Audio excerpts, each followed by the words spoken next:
ले लीजिए। अल्लाह आसानी पैदा करे। खुश आमदीद जनाब। शुक्रिया शुक्रिया। खुशामदीद उस्मान साहब। खुशामदीद हुजूर, आपने यहाँ आके हमें इज्जत बख्शी। खुश हुजूर। रहिए। खुश आमदीद जनाब। शुक्रिया शुक्रिया। खुशामदीद हुजूर। अल्लाह आपके काम में बरकत दे। खुशामदीद उस्मान साहब, खुशामदीद। खुशामदीद उस्मान साहब। शुक्रिया। आइए हुजूर आइए। खुश रहिए। खुशामदीद हुजूर। क्या हाल है? खुदा का शुक्र है जनाब, बहुत शुक्रिया। अल्लाह राजी हो आपसे। खुश रहिए। ये दाल साफ सुथरी है, ले लीजिए। अल्लाह आसानी करे। शुक्रिया हुजूर, खुश आमदीद। खुशामदीद उस्मान साहब, खुशामदीद। बहुत शुक्रिया। क्या नफा अच्छा हो रहा है कारोबार में? अल्लाह का शुक्र है। हाल अहवाल कैसे है? अल्लाह का करम है हुजूर। कलादारों ने जितना माल तलब किया है उसके लिए दिन रात मेहनत कर रहे हैं। हमसे माल खरीदने वाले यकीनन बहुत खुश होंगे। इंशाल्लाह इंशाल्लाह। अल्लाह बरकत दे कारोबार में। बहुत शुक्रिया हुजूर। गोगतो, जी हुजूर, ठीक कहा था आपने। ग्रेगोर और योन सरगोशियां कर रहे थे। मुझे ऐसे लगता है जैसे कुछ छुपा रहे हैं वो। ठीक है, ग्रेगोर को वापस ले आओ कबीले। जो आपका हुक्म।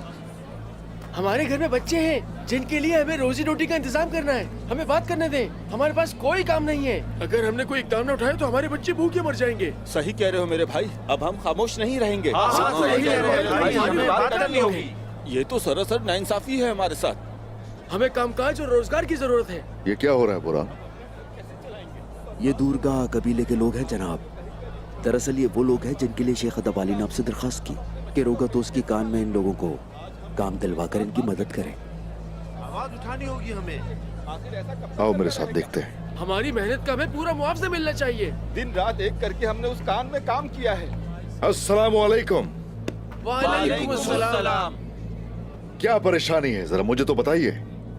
उस्मान साहब, आपकी मदद से हमने विलेज की चांदी की कान में काम शुरू किया है।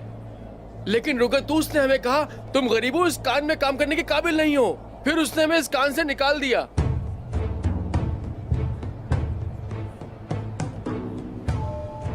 इसका सबब मैं अच्छी तरह जानता हूं।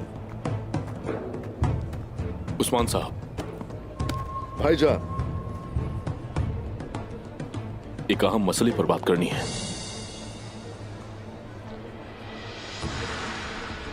खैर तो है भाईजान? निकिया के साथ हमारा जो कालीनों का मुआहिदा था और सऊद के ताजरों के साथ जो हमने मुआहिदा किया था, तकफूर ने वो मुआहिदे खत्म कर दिए। हमारी औरतें जो काम कर रही थी उनको भी मुआवजा नहीं तो मिला। हमारे साथ जुल्म हो रहा है, बल्कि जुल्म की इंतहा हो गई। अब हम सबको मिलकर ही कुछ करना होगा। हाँ हाँ, सही कह रहे हो मेरे भाई, ऐसे गुजारा नहीं हो सकता हमारा। आखिर ये हम कब तक बर्दाश्त करेंगे? इन्हें भी काम से फारिग कर दिया हमारे घर का चूल्हा कैसे जलेगा? और मुआहिदा भी खत्म कर दिया। उनके इरादे वाज़ेह है भाईजान। वो जंग में सामना नहीं कर सकते हमारा, इसलिए हमें तजारती नुकसान पहुंचाने की कोशिश कर रहे हैं। हम तो बर्बाद हो गए, कहीं कहीं नहीं रहे हम। सूरत हाल मुश्किल से मुश्किल होती चली जा रही है उस्मान साहब। बताइए, सूरत हाल कब मुश्किल नहीं हुई भाईजान? वो गुर्बत और कहत पैदा करेंगे ताकि इताअत करें हम उनकी। उन्हें लगता है कि हम घुटने टेक देंगे उनके आगे, लेकिन नमाज के अलावा हम घुटने नहीं टेकते किसी भी हाल में। एक काम करें, पूरे कबाइल को पैगाम भिजवा दीजिए। तमाम सरदारों को जमा करें खेमे में। जाइए। जैसे आपका हुक्म। आ जाओ।